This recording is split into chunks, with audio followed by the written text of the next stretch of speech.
Assalamualaikum, selamat pagi Pak Solikin. Waalaikumsalam, Bu Dina. Selamat datang di Desa Kalikramat Jepara. Ya, terima kasih Bapak.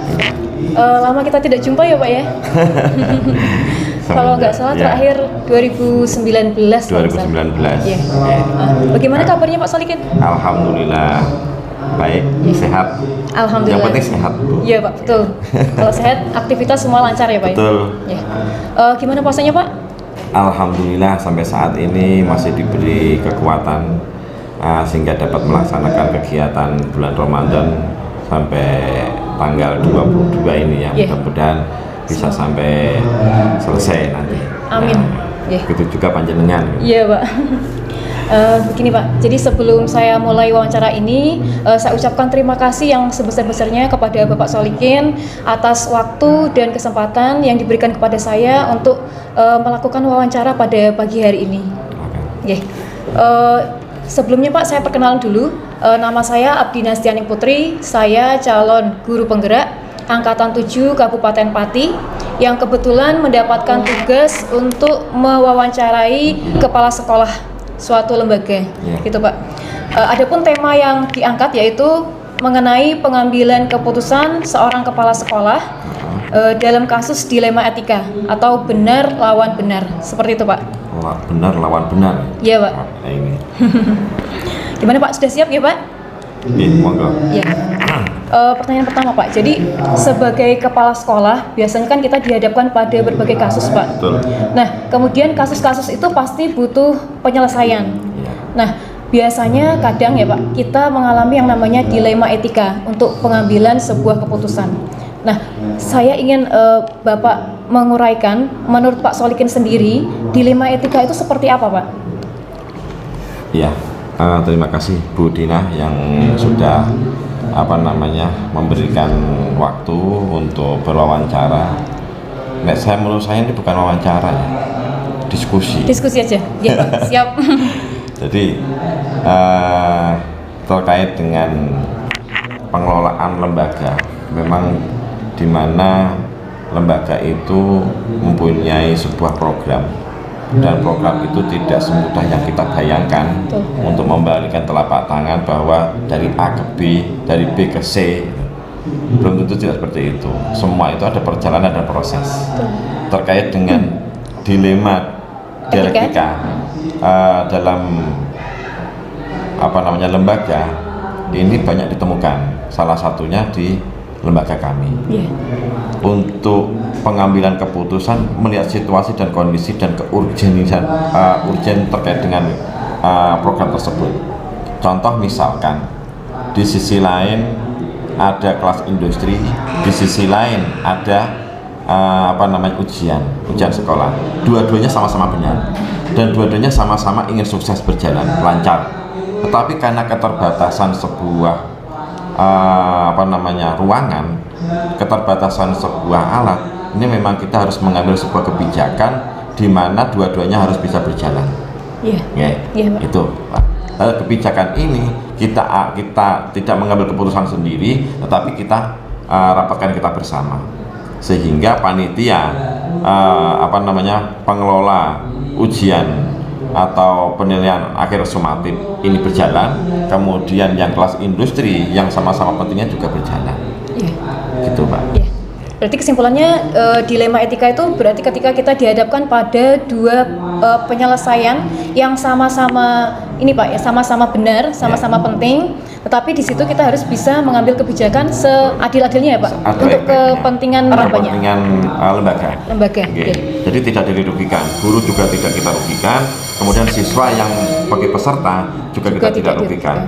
Tidak kalah pentingnya adalah karena kelas industri ini melibatkan sebuah dunia industri, sehingga kami juga menghargai dunia industri yang hadir mengisi industri ini tidak terkalahkan juga, artinya sama-sama jalan. Walaupun itu tempatnya terbatas, alatnya juga terbatas, sama-sama dapat, mungkin kurang maksimal terkait dengan pelaksanaan industri, tetapi hanya hari itu juga kita harus memberikan ruang dan waktu untuk sama-sama jalan, gitu. Ya. Kemudian ini Pak, bagaimana Bapak mengidentifikasi kasus-kasus yang ada di sekolah ini? Apakah kasus-kasus tersebut termasuk ke dalam dilema etika atau termasuk ke dalam rujukan moral, Pak? Ya, perlu kita pahami bersama ya, bahwa yang namanya etika ini ya, etika itu kan sebuah konsep penilaian kebenaran, ya, kebaikan terhadap individu, ya, baik individu guru, individu siswa, individu kepala sekolah, yang notabene-nya adalah sesuai dengan moralitasnya, kan gitu, secara umum. Nah, secara umum baik itu di sekolahan maupun di masyarakat, nilai kebenarannya dan nilai kebaikannya, kan gitu. Nah, mengidentifikasi hal-hal seperti itu pada saat input awal siswa dengan guru ini kan ada proses. Guru melalui tes kepribadian, siswa melalui tes kepribadian dengan nilai, kan itu. Disitulah kita menemukan sebuah karakter yang berbeda-beda, terutama siswa. Siswa karakternya berbeda-beda karena ada yang dari SMP, ada yang dari MTS. Dengan perbedaan karakter ini, maka kita harus memunculkan sebuah program.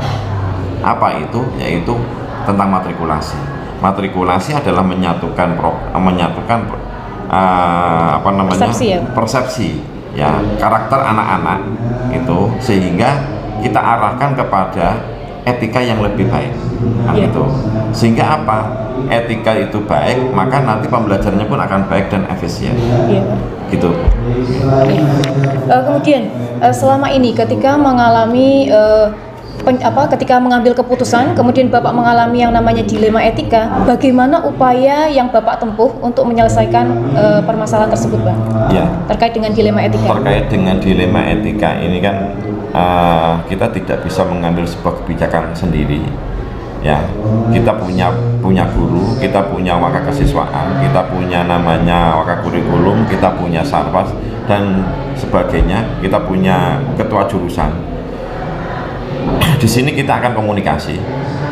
Nah, di sini akan menemukan sebuah solusi-solusi, dan solusi itu harus kita ambil kebijakan yang terbaik, gitu.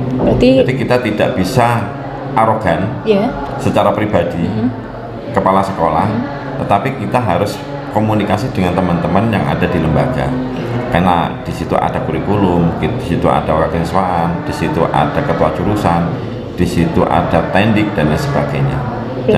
Dan itu akan menghasilkan yang maksimal, sehingga tidak mengambil keputusan sebelah pihak. Berarti melibatkan orang lain, melibatkan orang lain. Gitu. Mungkin selain itu Pak, ada lagi Pak?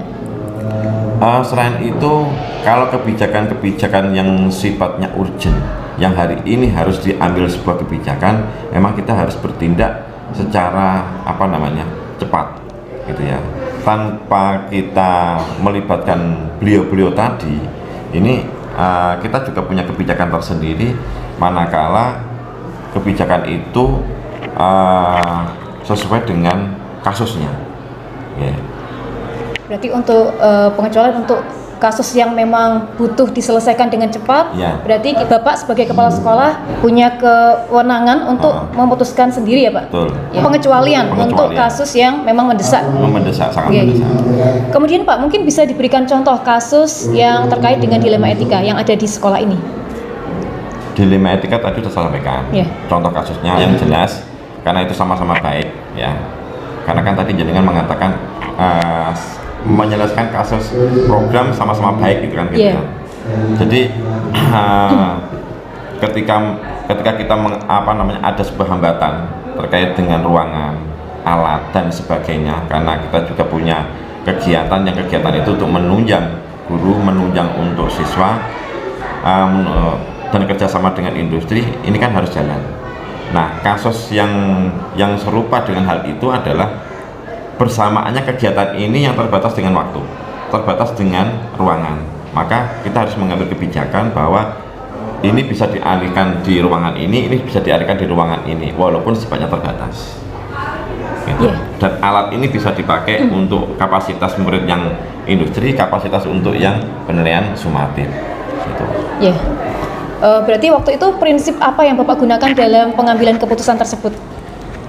Prinsip kebersamaan. Kebersamaan. Ya, Ya. prinsip kebersamaan. Yang kedua adalah prinsip terkait dengan berakhirnya waktu menjelang libur. Seperti kasus seperti puasa ini. Ini kan bulan April ini pemerintah sudah menentukan kebijakan bahwa tanggal 19 sudah cuti bersama. Iya, betul. Menjelang Lebaran. Iya. Ya. Tetapi di sisi lain program kami ada yang berjalan. Dengan berjalannya waktu, kalau kita undur dengan kasus tadi, kalau ada salah satu kegiatan yang kita undur di hari lain atau tanggal lain, ini kan kasihan sama anak-anak. Satu, yang kedua kasihan sama Bapak Ibu Dewan Guru, tentunya punya kegiatan lain juga di rumah karena sudah ada info terkait dengan cuti libur bersama, dan cuti bersama itu, sehingga kami harus bagaimana bisa menyelesaikan kegiatan itu dengan waktu yang sama, dengan tempat yang terbatas dan alat yang terbatas. Berarti sebuah kebijakan yang baik ya Pak, Ya. mementingkan semua kepentingan seperti itu. Kemudian Pak, mungkin ada kasus lain Pak yang mungkin pernah Bapak alami dan dirasa benar-benar berat untuk mengambil keputusan seperti itu Pak? Sebenarnya banyak. Selain program tadi, ada di sisi lain ada program terkait dengan anak peserta LKS. Di sisi lain LKS di bulan Maret kemarin, kemudian bersamaan dengan penilaian tengah semester. Iya. Kan gitu.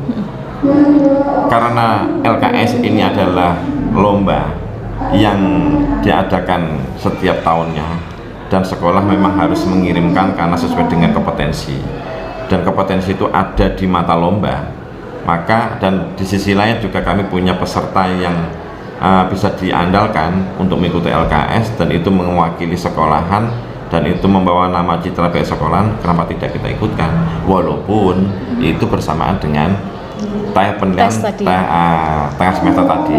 Nah, caranya adalah bagaimana anak tersebut kita ikutkan di dalam lomba tersebut, tapi kita memberikan dispensasi. Dispensasi kepada siswa untuk hari itu tidak mengikuti penilaian tengah semester, tapi dialihkan di lain hari.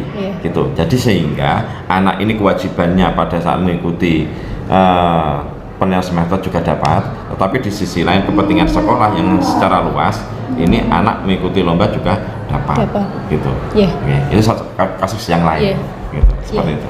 Pak. Berarti ketika Bapak mengambil keputusan seperti itu, anaknya tetap ikut LKS, kemudian anaknya diizinkan untuk mengikuti PTS di lain hari. Nah, itu berarti solusi yang sudah terbaik ya Pak buat mereka. Begitu juga ketika ada anak yang sakit gitu ya.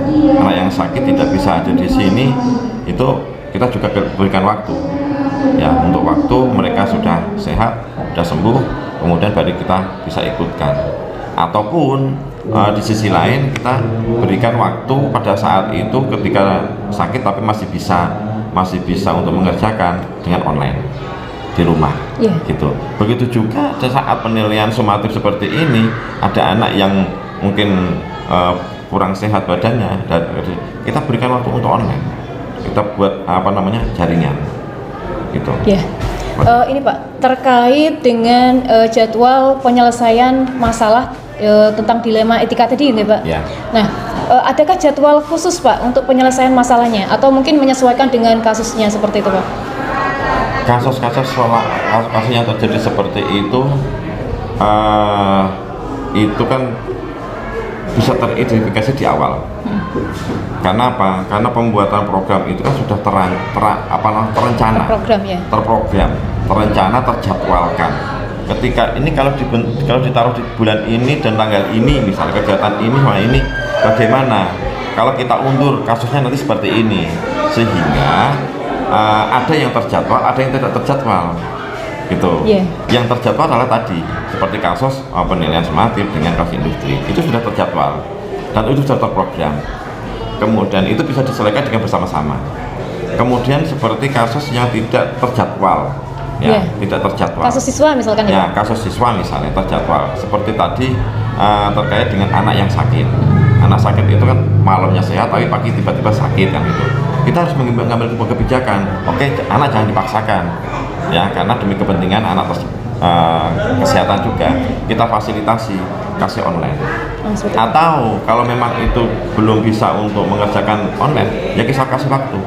Karena yang nama sakit tidak bisa diduga, ya, tidak bisa terprogram. Iya, betul. Nah, seperti itu. Okay. Kalau misalkan ini Pak, tentang kasus kriminal, ada tidak Pak di sekolah ini? Ya. Kejadian kriminal itu kan ada tingkatan kriminalnya. Yeah. Kriminalitas itu seperti apa kan itu? Karena selama ini orang mengkonotasikan kriminal itu adalah sifatnya kekerasan, yang sudah keras, yang sudah di luar batas gitu. Tetapi kalau di sekolah ini alhamdulillah untuk sampai saat ini kriminalitas berantem ya, antar teman, antar guru misalnya, atau murid dengan murid, kemudian murid dengan guru, insya Allah tidak ada. Oh, tidak ada? Insya Allah tidak ada. Karena apa? Kalau untuk pembulian kecil-kecil mungkin ada, gitu ya. Tidak menutup kemungkinan itu pasti ada kasus-kasus seperti itu. Tetapi kasus seperti itu kita segera selesaikan dengan guru-guru BK, dengan guru kesiswaan, dan alhamdulillah sudah terselesaikan dengan baik. Pada saat itu juga ya Pak? Pada saat itu juga. Contoh begini, ketika ada anak kelas 10, anak baru, kemudian makan di kantin bersamaan dengan kakak kelasnya, pembulian di situ, pembulian kecil itu ada. Gitu kan. Nah, ketika pembulian itu harus kita tangkap, segera kita tangkap, kita sikapi segera. Karena kalau kita biarkan nanti ada sebuah pembiaran dan itu akan berkembang. Ya, berkembangnya bukan hanya di satu orang tadi, bisa merambah ke beberapa orang. Bukan hanya di kelas 10, bisa jadi nanti di merembet sama kemana-mana ya Pak. Dan begitu juga, itu kalau pembiaran. Maka konsep kami adalah kebersamaan dan itu harus kita selesaikan. Ya. Kemudian ini Pak, ada nggak hal-hal yang dirasa penting ketika pengambilan keputusan, terutama terkait kasus dilema etika? Hal-hal yang dirasa penting untuk pengambilan keputusan itu Pak? Terkait dengan pengambilan keputusan, kadang memang kita ada namanya sebuah dilema. Ada sebuah dilema terhadap kasus tersebut. Ya. Nah, ini yang butuh kebersamaan untuk berpikir sebenarnya. Seperti itu. Iya. Yeah. Berarti seperti itu. Kemudian ini Pak, ada nggak pertimbangan yang ketika Bapak mengambil keputusan itu benar-benar Bapak rasa penting untuk dipertimbangkan, selain tadi mengajak guru-guru lain untuk dimintai pertimbangan seperti itu Pak. Mungkin selain itu ada lagi Pak? Terkait dengan hal itu tadi kan saya sampaikan bahwa kebijakan kepala sekolah itu bisa kebijakan secara temporer, gitu. Bisa kemudian juga atau dadakan, atau kebijakan itu sudah kebijakan yang sudah kita rapatkan bersama, gitu. Nah, kebijakan-kebijakan yang sifatnya eksidental itu ketika ada kasus hari ini dan hal itu harus selesai hari ini, maka saya harus mengambil kebijakan tanpa saya harus berembuk dengan guru-guru yang lain atau waka-waka yang lain. Nah, karena saat itu juga harus selesai. Nah, kan gitu. Contoh misalnya, ketika anak ada kasus di luaran, dia berangkat sekolah, tetapi tidak nyampe sekolahan, kan gitu. Kita kan nggak tahu dia nggak ngapain kalau nggak berangkat sekolah, nggak nyampe sekolahan, dia ada di tempat lain. Hari itu juga kita harus mengambil keputusan, jemput anak itu. Jemput anak itu, gitu, bawa ke sekolahan, atau jemput anak itu kita antar ke sekolah, ke rumahnya, kan gitu. Kita kasih binaan. Nah, itu kan kasus-kasus yang eksidental, yang tidak bisa terbayangkan, yang tidak bisa kita ukur. Besok itu kasus seperti ini, tidak bisa. Gitu. Maka dari itu juga harus kita mengambil kebijakan, sikap seperti itu. Ataupun mungkin kalau dia kecelakaan misalnya, kecelakaan harus segera ditangani. Seperti kemarin anak mau pergi sekolah karena ini ada penilaian sumatif, dia kecelakaan, kan gitu. Langsung identifikasi kecelakaannya di mana, motornya ada di mana, anaknya segera diobatkan, dan anak dikasih waktu untuk istirahat, jangan mengikuti itu dulu. Nah, ini kan kasusnya segera ditangani hari itu juga. Tidak bisa ditunda-tunda lagi. Kalau misalkan kasus semacam ini Pak, misalkan ada guru, jadi tugas guru itu kan memang wajib mengajar ya Pak. Kalau misalkan di saat dia ada tugas mengajar, ternyata tiba-tiba dia ada urusan di luar, mungkin tentang urusan keluarganya yang sakit atau ya anaknya mungkin yang sakit dan harus segera dibawa berobat ke dokter misalkan. Iya. Nah, kemudian kalau Bapak mengalami kasus semacam itu, apa yang Bapak putuskan untuk guru tersebut? Apakah beliau harus tetap mengajar, kemudian membawa berobat anaknya tuh ditunda saja nanti setelah mengajar, atau bagaimana Pak? Ya, sama ini kasus yang dilema ya. Kasus dilema secara pribadi dengan sekolahan, kasus dilema terkait dengan keluarga, dengan sekolahan, dengan sama-sama mempunyai kewajiban. Di sekolah juga wajib, di rumah juga wajib, mengurus dirinya sendiri dengan anak juga wajib. Kebaikan-kebaikan, kewajiban-kewajiban seperti ini kan memang harus kita terencanakan. Contoh misalnya begini, setiap hari kita punya jadwal untuk mengajar, kan gitu. Kemudian di sisi lain dia harus menghadiri kegiatan di luar. Nah, MGMP gitu. Misalkan ya, Pak. MGMP ya. Atau mungkin pelatihan seminar dan sebagainya. Betul, okay. Atau yang lebih urgent lagi, anaknya sakit. Kegiatan seperti ini kalau sifatnya hal-hal yang mendadak, seperti anak sakit ya. Mungkin anak sakit malam masih sehat, tapi pagi tiba-tiba diare dan sebagainya, panas. Anak kecil lagi, gitu. Butuh kasih sayang, butuh pendampingan orang tua. Jadi ketika kami dimintain izin seperti itu, kami tidak serta-merta untuk menolak, jangan, kamu harus masuk, tidak bisa seperti itu, Bu. Kita sebagai manusia punya moralitas, sisi kepedulian, punya kemudian sosial terhadap sesama, apalagi itu terkait dengan keluarga. Kejadian itu kalau kita balik dengan kejadian saya sendiri seperti itu, tentunya kami juga akan izin, kan gitu. Nah, artinya apa? Yang penting satu, ada komunikasi. Yang kedua, beliau sudah menyediakan gantinya materi itu, mungkin itu tugas yang kita serahkan, yang kita tugaskan kepada guru piket. Ya, entah itu mudah yang diskusi atau bagaimana, ini sama-sama jalan, kan gitu. Kalau kita paksakan kan kita tidak manusiawi, karena sama-sama punya sebuah kewajiban. Dan itu harus sama-sama mendampingi, kan gitu. Berarti ini Pak harus mempertimbangkan, sekalipun itu peraturan harus mengajar, tapi kalau kita melihat sisi kemanusiaannya, berarti itu harus kita ikut pertimbangkan ya Pak ya. Jangan sampai kita harus kita berikan waktu untuk dia menyelesaikan kasus keluarganya. Nggak mungkin kita otoriter, nggak bisa, harus seperti ini. Ya mohon maaf, keotoriteran sebuah pemimpin itu kan bisa saja terjadi kepada siapa saja. Tetapi kembali lagi, kita ini siapa? Kita ini kan manusia yang punya perasaan, punya sosial. Kita tidak bisa hidup dengan sendirian tanpa orang lain. Betul Pak. Kemudian ini Pak, apa saja tantangan yang Bapak temui ketika ingin menyelesaikan permasalahan terkait dengan kasus dilema etika? Apa saja tantangannya Pak? Tantangannya? Ya, tantangannya tentunya banyak ya, Bu. Satu, tantangannya adalah kalau kita tidak mengambil kebijakan yang pas, itu akan menjadi dilema buat kita, kan gitu. Dilemanya adalah terkait dengan ada mungkin program kegiatan yang mungkin terabaikan, itu satu. Yang kedua, terkait dengan tugas guru juga mungkin akhirnya terbengkalai, ada sebuah kendala karena harus dikalahkan dengan kegiatan yang satunya. Kan seperti itu. Kegiatannya mungkin seperti itu ya. Adanya kasus-kasusnya seperti tantangannya. Itu. Tantangannya. Ada mungkin tantangan lain Pak? Tantangan lain yang jelas dalam pengambilan keputusan itu Pak. Ada sebuah resiko. Ada sebuah resiko yang kita terima. Yang harus ditanggung ya Pak. Karena apapun kita mengambil sebuah kebijakan itu, walaupun A baik, B baik, ini ada resikonya. Resikonya yang tadi. Tidak keseimbangan, ya, ketidakseimbangan antara dua kebaikan tadi. Ya, seperti mengambil kebijakan, oke Bu, jenengan tak izinkan untuk merawat anak jenengan.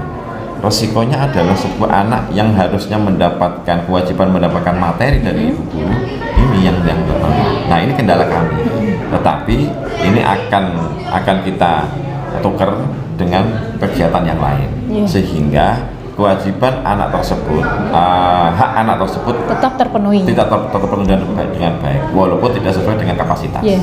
Seperti itu. Berarti kebijakan yang diambil diiringi dengan resiko yang mana resiko itu harus dicarikan solusinya ya Pak ya? Ya, jangan sampai anak tadi menganggur di kelas. Jangan sampai kelas ini kosong. Jangan sampai anak kelas ini gaduh. Jangan sampai kelas ini pada keluar ke kantin tidak ada yang ada, dan bahkan ada pembiaran. Maka dari itu, walaupun gurunya izin tadi, ada kepentingan lain, ada kepentingan keluarga, maka kami memberikan sebuah kebijakan, oke, silahkan untuk dikerjakan. Kemudian ini harus ada yang mengganti. Seperti itu. Walaupun yang ganti ini tidak sama dengan guru yang aslinya. Ya. Bicara tentang resiko Pak, resiko yang harus ditanggung ketika kepala sekolah mungkin mengambil kebijakan. Nah, benar nggak? Misalkan saya berpendapat bahwa ketika kita mengambil kebijakan, resiko itu harus diminimalisir Pak. Iya Pak, benar. Ya. Nah, bagaimana meminimalisir resiko dari hasil kebijakan yang kita ambil Pak? Iya. Sebuah kebijakan yang kita lakukan, keputusan yang kita sampaikan, yang kita putuskan, entah itu secara pribadi sebagai kepala sekolah dengan secara umum, itu di sisi lain ada sebuah resiko yang sifatnya besar, menengah dan kecil. Nah dari masing-masing resiko ini kan kita harus bisa meminimalisir. Seperti contoh tadi, kalau kita otoriter, resikonya dia kan pasti besar. Kami pun sama, dianggapnya kepala sekolah orang bijaksana, kan itu yang akan terjadi. Itu. Tetapi ketika kami memberikan izin kemudian ini jalan, ya meminimalisirnya adalah anak tidak gaduh, kan gitu. Anak tidak gaduh, anak tidak kemana-mana, tetap terkondisikan di dalam kelas, walaupun itu tidak sama dengan guru yang aslinya. Tentunya dengan bekerja sama dengan pihak lain ya Pak? Dengan pihak lain, yaitu guru piket atau guru yang lain lah, yang saat itu kosong untuk tidak melakukan pembelajaran. Kemudian nih Pak, faktor-faktor apa yang kira-kira mempermudah Bapak dalam pengambilan keputusan sebuah kasus dilema etika? Ya, faktornya salah satu adalah kita komunikasi dengan pihak-pihak lain. Nah itu. Kemudian kita komunikasi dengan anak. Gitu. Nah, anak hari ini Bu Guru, misalnya Bu Dina, gitu. Bu Dina hari ini tidak bisa ngisi materi karena beliau lagi melaksanakan tugas yaitu guru penggerak dan harus wawancara. Otomatis kan kelas ini kosong kan, gitu kan. Sehingga anak ini pasti akan menerima, Bu Dina tidak ada karena ini pelajaran fisika ya sifatnya esak. Nah, sehingga tapi tetap akan kami isi dengan guru ini meminimalisir, dan faktor itu adalah faktor membantu sebenarnya ya. Satu, komunikasi dengan guru, komunikasi dengan siswa, Pak. Ya gitu, dengan komunikasi dengan guru piket dan lain sebagainya. Berarti ini ya Pak, komunikasi yang penting antara guru bersangkutan dengan pihak lain. Dengan kepala sekolah atau mungkin dengan guru piket. Tetapi ketika kami tidak ada di tempat, otomatis yang mengambil kebijakan adalah wakil kurikulum, kan begitu, kurikulum, sehingga minimal ada sebuah komunikasi dengan kurikulum, entah telepon atau melalui WA. Karena kadang kami tidak ada di tempat, itu kan salah satu faktor terkait dengan dilema juga. Karena di sisi lain, ketika kepala sekolah tidak ada dan kurikulum yang ada dan itu kan dilemanya kurikulum dengan teman-teman siswaan. Wah ini kosong, ini harus bagaimana? Kita harus komunikasi. Ya salah satunya harus komunikasi. Pak. Kemudian ini Pak, misalkan ternyata keputusan yang Bapak ambil itu tidak sejalan dengan keputusan mayoritas guru yang ada di sini. Terus Bapak apa yang Bapak lakukan ketika yang terjadi adalah demikian? Semua kebijakan atau keputusan kepala sekolah itu kan kalau bisa bersandar kepada sebuah kesepakatan, ya kan?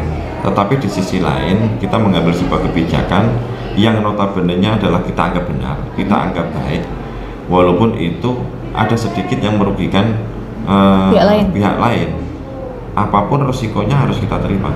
Konsekuensi logis yang harus kita terima ada riak-riak kecil itu wajar.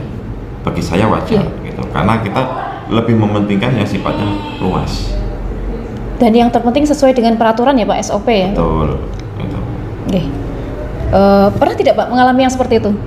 Kebijakan Bapak bertentangan dengan mayoritas pendapat dari guru lain? Pernah.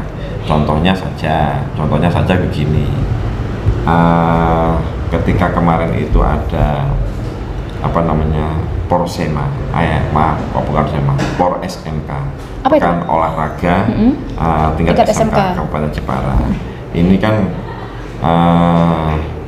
tidak terjadwal, tidak terjadwal di dalam kurikulum atau di dalam ekstrakurikuler, karena diminta untuk mengikuti Pekan Olahraga SMK secara kelompok. Contoh misalnya voli, contoh misalnya futsal. Futsal ini kan kadang bisa diwakili oleh satu kelas, kadang diwakili beberapa kelas dengan diambil beberapa siswa, kan gitu. Nah, kita mengambil kebijakan kita izinkan. Kenapa kita izinkan? Ya karena itu bagian dari mewakili sekolah. Karena kalau kita tidak ada juga kita tidak enak. Resikonya adalah siswa meninggalkan kelas. Guru pasti ada, wah ini siswa kami dicomot, diambil untuk ikut sana, kan gitu sih.